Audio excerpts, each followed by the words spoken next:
입시를 바탕으로 둔 학습이 초등 때보다 중요한 이유.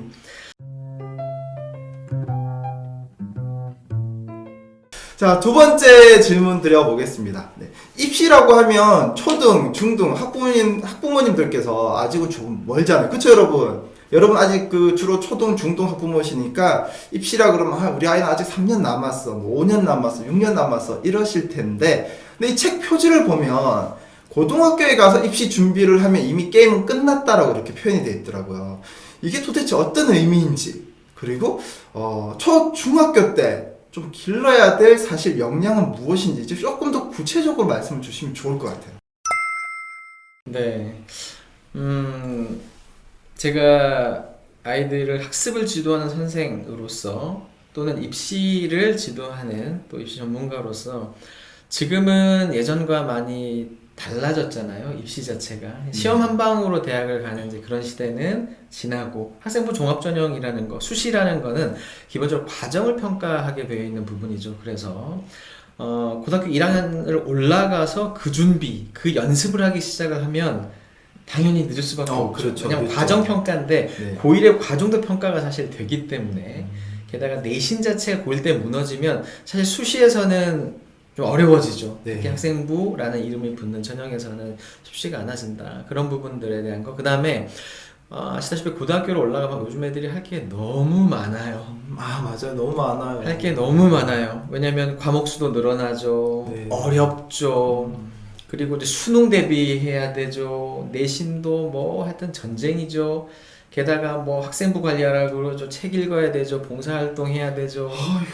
뭐 동아리 활동을 해야 되죠. 네. 뭐 할 게 사실은 너무 네. 많습니다. 그래서 말씀드리니까 가슴이 다 그러니까요. 그래서 애들 너무 불쌍한데 네. 어쨌든 현실적으로 이렇게 그런 상황 안에서 그 대비 자체를 네. 중학교 때까지 조금만 연습을 해보고 간 아이와 고등학교 올라가서 그 연습을 하는 아이는 당연히 차이가 날 수밖에 없다. 그렇다면 일단 초등에부터 어떤 연습이 이루어지는 게 좋은가요? 그렇죠. 그래서 제가 이제 이 책 자체가 이제 입시라는 이야기들이 좀 많이 써 있긴 합니다만 제가 말씀을 드리면 이 무적의 학습 포트폴리오는 제목이 학습 포트폴리오라고 되어 있잖아요. 그렇죠. 엄격하게 얘기를 하면 입시라기보다는 학습서라고 보는 게 맞습니다. 네, 맞습니다. 왜냐면 초등, 중등 때 입시를 치를 게 아니잖아요. 당장. 그렇죠. 네. 대입을 치를 게 아닌데 학습의 방향성이 달라져야 된다라는 게 포인트예요. 다시 말하면 입시 제도의 변화, 사실 지금이 엄청난 변화잖아요. 그렇죠. 사실은 비교 대상이 없거든요. 지금의 교육 제도의 변화는 아시다시피 작년 기준으로 고3, 고2, 고1이 입시 제도가 다 다른데 다 맞아요. 다른? 계속 달라지고 있고. 심지어는 뭐 학력고사 때에서 이렇게 수능으로 넘어왔던 그런 변화보다 지금의 변화가 뭐 10배, 100배가 훨씬 더 큰 변화예요. 왜냐면 그때는 어차피 정량평가, 일제고사, 지필, 시험의 형식이 같거든요. 네. 구체적인 내용이 조금씩 방식이 다를 뿐이지 큰 틀에서는 같은 변화였다면, 같은 카테고리 안에서의 변화였다면 지금은 정성평가, 과정평가의 시대로 접어들고 있고 지금 뭐 나열만 해도요.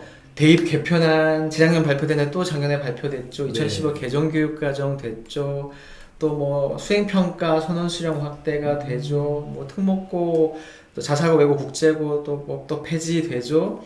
이런 엄청난 변화 안에서 초등 때부터 초중등 때 우리 아이들이 그 변화를 바탕에 둔 학습을 제대로 해야 된다라는 게 가장 중요한, 그러니까 제가 말씀드린 입시 역량이 초등 때부터 필요하다라는 포인트는 입시 자체가 방점이 아니라 그걸 이해해서 학습을 올바르게 하자. 자, 예를 들어서 제가 좀 전에 대입 개편안이 이제 발표됐다고 말씀을 드렸는데 이제 이런 거예요. 대입 개편안이 작년 11월 달에 발표가 됐는데 아시다시피 작년에 발표된 대입 개편안은 작년 기준으로 고등학생들한테 크게 해당 사항이 없죠. 없는 내용이에요. 네.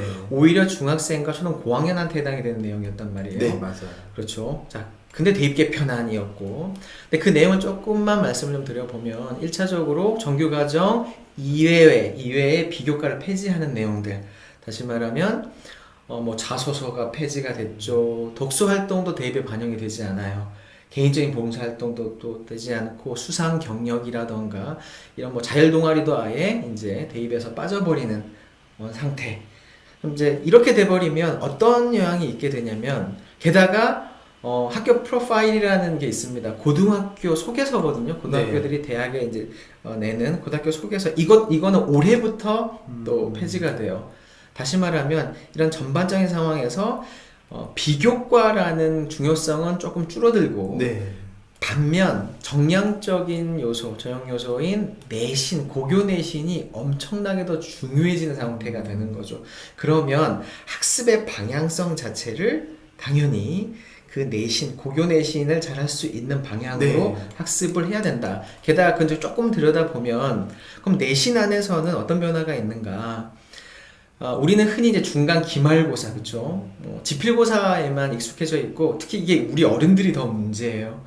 그게 익숙해져 있다 보니까 그 위주로만 아이들 학습시키려고 하는데, 지금은 서논술형과 아시다시피 수행평가가 엄청나게 좀 확대가 되고 그렇죠. 있고, 수행평가도. 정부나 지금 뭐 교육청에서도 엄청나게 그 주문을 많이 하고 있어요. 그러면 고등학교 내신 안에서도 선언수령과 수행평가에 대한 대비가 되어 있어야 되는데, 그건 흔히 우리가 알고 있는 중간 기말고사랑 학습하는 방향성이 달라야 돼요. 이건 초등 때부터 그 연습을 해야 된다. 좀 예를 들어 보자면, 지필고사는 뭐 문제 푸는 거잖아요. 그쵸? 흔히 우리가 아는 패턴들의 문제들이 많은데, 이를테면 수행평가는 1차적으로 쓰기가 많이 강조가 됩니다. 쓰기가요? 오주선다 답을 맞추는 게 아니라 쓰기, 그다음에 발표, 이건 과목 불문하고 마찬가지거든요. 게다가 실생활 적용하는 것들, 이거는 초등 때부터 똑같은 학습을 하더라도 그냥 막 문제만 풀고 넘어가는 이런 학습이 아니라 쓰고 발표해보고, 제가 이제 수행평가 때 좀 더 구체적으로 말씀을 드리겠습니다만, 이런 연습들이 상당히 좀 필요한 부분이다. 게다가 네, 게다가 또 더 있어요. 입시를 바탕으로 둔 학습이 초등 때부터 중요한 이유. 2015 개정교육 과정이 고등학생들한테 미치는 가장 강력한 영향은 지금 네. 그 선택 과목이에요. 선택 과목이요? 네, 선택 과목이 2015 개정교육 과정 안에서 선택 과목이 가장 좀 중요한 고등부에서 이슈인데, 이게 뭐냐면 필수 과목이라는 게 있어요. 네. 고1 때 누구나 다 7과목, 국영수, 뭐 통합사회과목, 과학, 삼국사랑 과학, 그 탐구 실험, 이렇게 7과목은 누구나 듣지만, 그 다음 단계부터는 일반 선택, 진로 선택 과목이라는 걸 듣게 돼 있어요. 일반 선택, 진로 선택. 네네. 네. 자, 일반 선택들은 그렇다 치고, 진로 선택 과목이라는 거는 이를테면 이런 거거든요. 영어로 예를 들자면, 외교학과를 가고자 하는 아이들은 영어의 진로 선택 과목 중에 영어권 문화라는 진로 선택 과목이 있어요. 예를 들자면, 그러니까 학종으로 대학 가겠다라고 하는 학생들은 그 과목을 이수해야 된다라는 거죠. 이런 부분들. 게다가 지금 이제 초등학교 5학년 이하 학생들은 고교 학점제로 또 이제 들어가는 상황이잖아요. 그렇죠. 네. 물론 경기도는 이제 2022년부터 이제 좀 지켜봐야 되는 그렇죠. 내용이고요. 단계적으로 하거나 변화하는. 네네. 네. 근데 고교 학점제도 마찬가지. 그러니까 선택 과목과 고교 학점제의 공통점은 뭐냐면, 진로라는 거, 진로 영역이라는 게 직접적인 교과목 선택과 맞물려 있다라는 거예요. 이거는 데드라인 중3 때까지 어느 정도 아웃라인을 잡아놔야 되고, 초등 고학년 때부터 시작해서 특히나 중학교 1학년 때 진로 탐색을 해놓지 않으면 고등학교 올라가서 이제 교과목 선택도 힘들어진다, 이렇게 볼 수가 있는 겁니다. 이게 지금 보고 계신 애청자분들께서 키포인트가 결국 중학교 1학년까지 어떻게 무엇을 하고 싶은지에 대해서 찾는 거에 굉장히 노력을 하지 않으면 나중에 뒤에 가는 부분들을 준비하기 좀 어려워지거나 좀 힘들어질 수 있는 요소도 발생하겠네요. 그렇죠. 그래서 고등학교 때 잘하기 위해서는 초등, 중등 때 반짝하는 뭐 그런 게 아니라 정말 근본적인 우리 아이의 역량들을 이렇게 길러 나가야 된다. 그리고 제가 이 책에 총 8가지 역량에 대해서 이제 적어놓은 게 네, 그런 이유 때문입니다. 우리 뭐 그런 거 같아요. 우리 여러분 애청자분들도 아시지만 우리가 초등학교 때 반에서 1등 안 해본 친구 없다는 소리가 있을 만큼 그냥 성적의 어떤 결과물에 대해서 우리가 관심을 가지는 게 아니라 부모님들이 지금 말씀 주신 키포인트에 관심을 가져야 되고, 또 방송에 사실 이걸 디테일하게 모두 다 이야기하기에는 시간이 너무 부족하거든요. 그래서 여러분들이 책에 보시면 8가지 사례가 있는데 구체적인 사례가 있는 게 저는 이번 책이 정말 마음에 들었던 것 같아요. 그러니까 포괄적으로 이렇습니다가 아니라 이렇게 하는 게 맞고 이렇게 하는 거에서 접근법이 또 요렇게 가는 게 맞다는 게 또 사례까지도 있더라고요. 그래서 너무 좋은 것 같습니다.